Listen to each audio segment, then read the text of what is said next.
ছাত্র, শ্রমিক, মেহনতি জনতা সকলে মিলে বাংলাদেশ স্বাধীন করেছে। মেজর জলিল বাংলাদেশের একমাত্র সেক্টর কমান্ডার, যিনি বলেছিলেন অরক্ষিত স্বাধীনতা পরাধীনতা। মানে বুঝেন, অরক্ষিত স্বাধীনতায় পরাধীনতা। স্বাধীনতা এসেছে, স্বাধীনতা রক্ষা করার মানুষ এখনো তৈরি হয়নি। ছাত্র জনতা কতটুকু করবে? ওদের পড়ালেখা কতটুকু? ওদেরকে ম্যাচুরিটি এসেছে? ওদের জ্ঞান কি পাকাভুক্ত হয়েছে?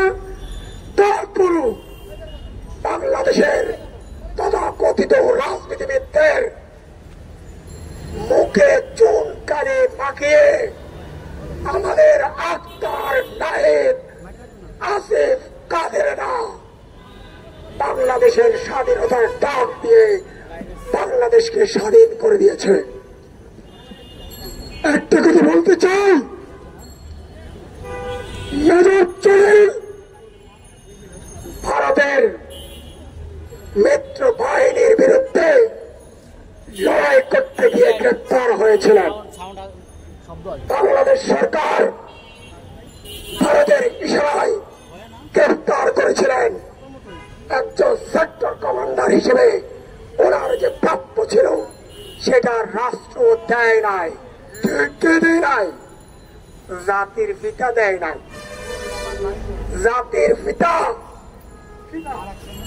জাতির পিতা তিনি মেজর জলিলকে ভারত বিরোধিতার কারণে ভারতের কাছ থেকে বাংলাদেশের অস্ত্র কেড়ে নেওয়ার কারণে তাকে নাজেহাল করেছিলেন।